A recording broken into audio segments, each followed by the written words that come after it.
Assalamualaikum warahmatullahi wabarakatuh.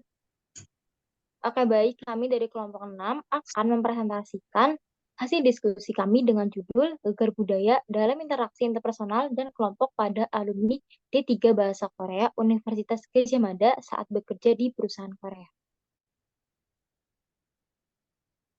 Oke, baik. Kita akan perkenalkan diri terlebih dahulu. Saya Ism Farahma selaku moderator dengan NIM 76. Saya Sapna Mateus dengan NIM 57. Saya Ufani Sanuzula dengan NIM 78. Saya Rizka Noviana dengan NIM 79. Saya Farida Nashwa dengan NIM 80. Oke, baik. Kita sebelum mengkaitkan dengan teori-teori yang ada, terlebih dahulu kita mengetahui apa itu gegar budaya. Gegar budaya adalah reaksi emosi terhadap perbedaan budaya yang tidak terduga dan terjadi kesalahpahaman pada pengalaman yang berbeda, sehingga mengakibatkan munculnya perasaan berbudaya dan mudah terpancing emosi. Jadi, gegar budaya ini biasa kita kenal dengan nama culture shock. Jadi, kita semua mungkin udah tahu dan udah nggak asing lagi dengan istilah culture shock. Oke, next.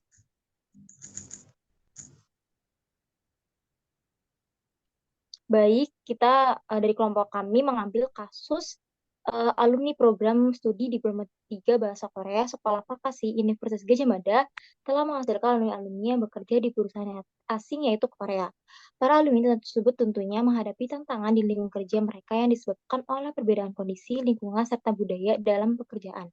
Gegar budaya yang dialami oleh para alumni D3 Bahasa Korea Universitas Gadjah Mada ketika bekerja di perusahaan Korea. Jadi ketika mereka bekerja di perusahaan Korea, mereka mendapati culture shock yang dimana hal tersebut tidak dapat dihindarkan.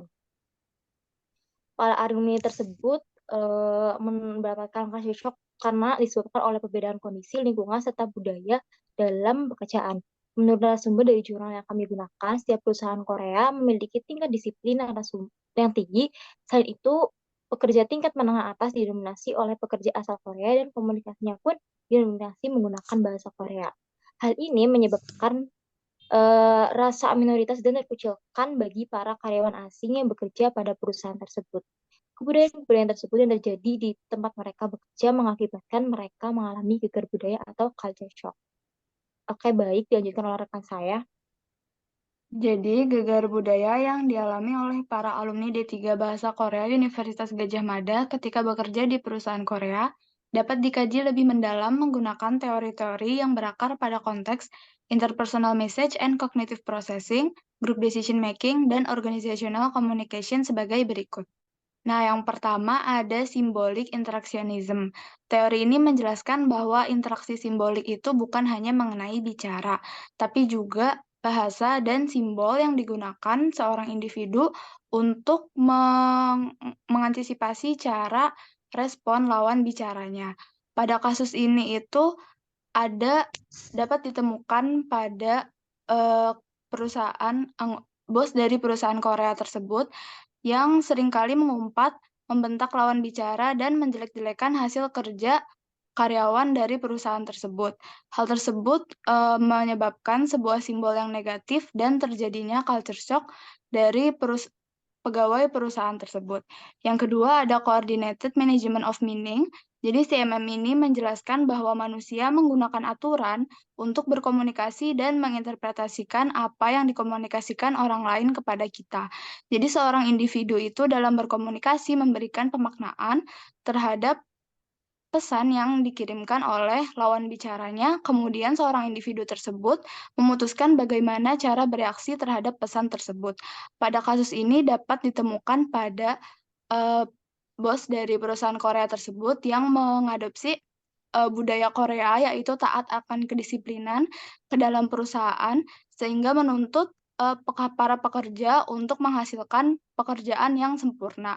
Apabila terjadi kesalahan, maka akan sulit untuk memperoleh kepercayaan dari petinggi perusahaan tersebut kembali. Maka dari itu harus ada komunikasi yang teratur agar tidak terjadi kesalahan yang bisa mengurangi kepercayaan dari orang Korea tersebut.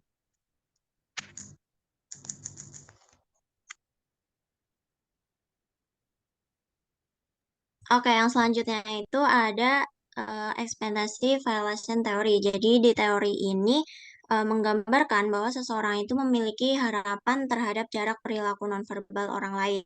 Nah, kalau dari kasus yang sebelumnya itu sesuai sama orang Indonesia itu lebih harus bisa mendekatkan diri kepada orang Korea. Jadi kalau misal budayanya orang Korea itu lebih suka yang minum-minum kayak gitu, kalau misalnya memang dari orang Indonesianya itu diperbolehkan untuk minum, maka bisa ngajak orang Korea itu untuk minum-minum karena orang Korea itu lebih cenderung eh, menutup dirinya dan sulit untuk didekati juga. Jadi, untuk mendekatkan diri dan mengajak mereka orang Korea ini biasanya dengan acara minum-minum seperti itu. Tapi itu disesuaikan lagi dengan kondisi dari lawan bicaranya atau dari kitanya. Terus yang selanjutnya itu ada konstruktivism, yaitu menjelaskan bahwa setiap individu itu memiliki perbedaan dalam berkomunikasi. Jadi teori ini itu bisa mempengaruhi perbedaan seseorang bagaimana cara berpikir dan berperasaan. Misalnya, dalam kasus ini, seringkali pekerja non-Korea itu kurang bisa menerima kebiasaan orang Korea. Padahal kebiasaan antar komunitas yang satu dengan komunitas yang lain itu berbeda. Nah, dengan perbedaan yang ada, setiap pekerja selalu berpikiran untuk mengambil sikap, yaitu menerima atau menolak yang tentu saja dapat memberikan konsekuensi tertentu. Oleh karena itu, setiap pekerja jangan sampai terjebak dan harus pintar mencari strategi bagaimana harus menolaknya dan ataupun menerimanya dan bagaimana cara berpikir untuk strategi ke depannya.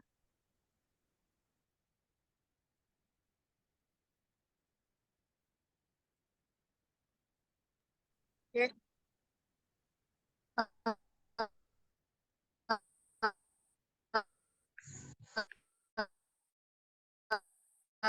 Baik, selanjutnya dalam konteks itu terdapat teori functional perspective on group decision yang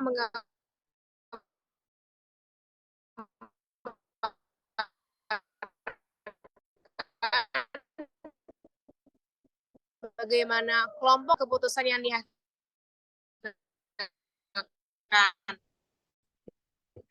Dalam kasus ini akan selalu diambil oleh para pekerja asal Korea yang memiliki pendirian untuk hal-hal yang dapat berpotensi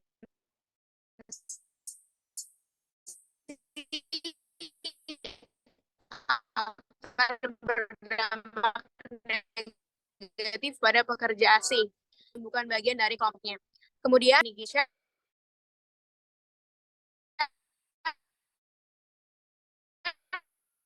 terdapat teori kali terdapat sebuah perspektif bahwa budaya organisasi penting dalam membentuk perilaku individu dan dinamika orang Korea ini itu mana mereka sangat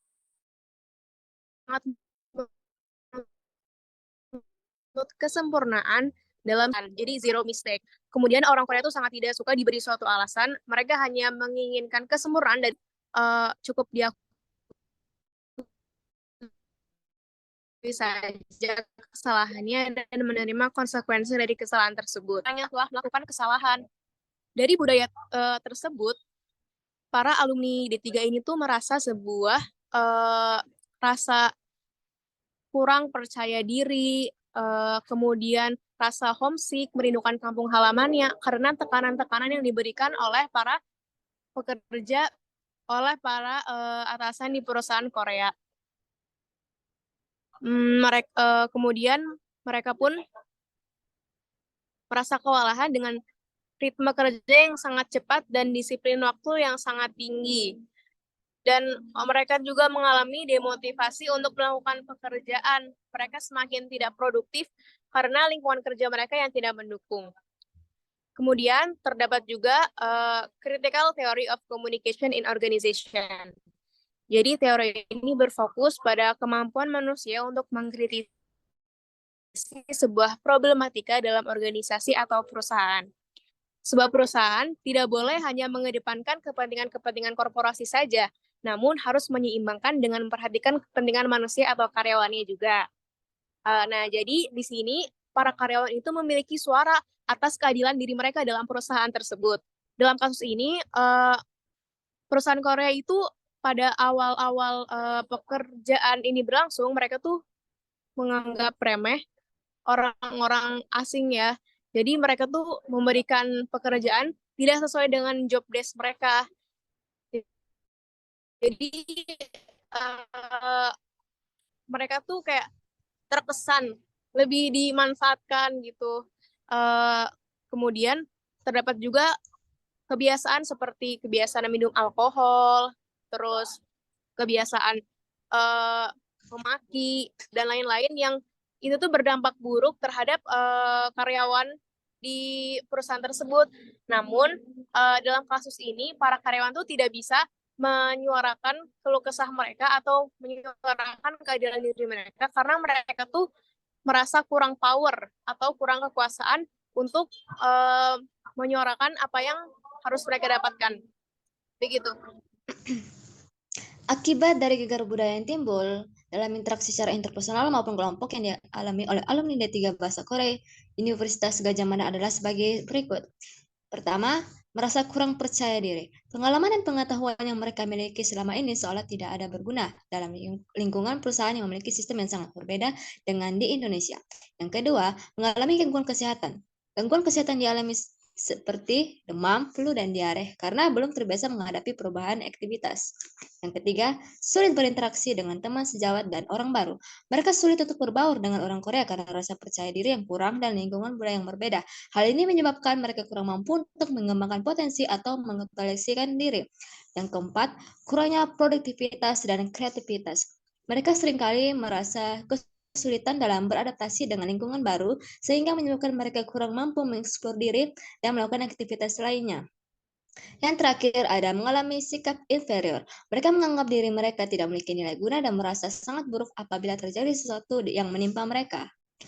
Untuk mengatasi yang berikut adalah sebagai solusi. Yang pertama, mempersiapkan pengetahuan terkait bahasa yang digunakan sehari-hari. Dalam konteks ini, mempelajari bahasa Korea sangat penting untuk digunakan dalam percakapan antara karyawan maupun dengan atasan. Mempelajari bahasa juga digunakan ketika terjadi konflik dan diharuskan untuk membela diri maupun mengoreksi.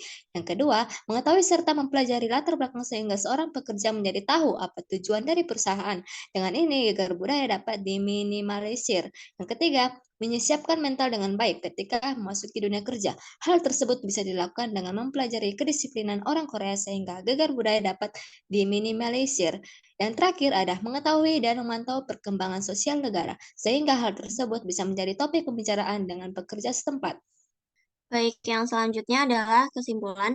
Jadi kesimpulannya adalah berdasarkan hasil pembahasan makalah dapat disimpulkan bahwa alumni program studi Diploma 3 Bahasa Korea Universitas Gadjah Mada yang bekerja di perusahaan Korea menghadapi tantangan yang signifikan akibat perbedaan budaya di tempat kerja. Gegar budaya yang mereka alami menyebabkan reaksi emosional, kesalahpahaman, dan perasaan tidak berdaya, dan hal tersebut dapat dipahami dengan menerapkan 7 teori komunikasi yang tadi sudah disebutkan seperti simbolik interaksionisme, maaf. Terus yang kedua ada CMM, ada FET, ada constructivism, ada functional perspective on group decision making, ada cultural approach to organization, dan critical theory of communication in organization. Dan ketujuh teori tersebut dapat digunakan untuk menganalisis kasus tadi. Dan beberapa dampak dari gegar budaya yang mereka alami, seperti diantaranya adalah rasa percaya diri yang kurang, terus gangguan kesehatan, kurangnya produktivitas dan kreativitas, dan sulitnya berinteraksi dengan orang baru. Dan kita juga dari kasus tadi menawarkan solusi berupa persiapan pengetahuan bahasa, karena tentunya bahasa yang digunakan juga berbeda. Yang kedua adalah membangun mental yang kuat, pemahaman tentang latar belakang perusahaan, dan mengikuti perkembangan sosial di negara tersebut. Dengan mengimplementasikan solusi-solusi, maaf. Jadi dengan mengimplementasikan solusi-solusi tersebut, diharapkan para alumni D3 Bahasa Korea Universitas Gadjah Mada yang tadi kita bahas dalam kasus sebelumnya menghadapi culture shock yang terjadi dan mampu mengurangi dampak negatifnya. Penting juga untuk menghargai dan menghormati kebudayaan orang lain serta memiliki sikap adaptif terhadap lingkungan yang baru. Oke, baik. Terima kasih atas partisipasinya. Sekian dari kelompok 6. Apabila ada kesalahan, mohon dimaafkan. Terima kasih. Wassalamualaikum warahmatullahi wabarakatuh.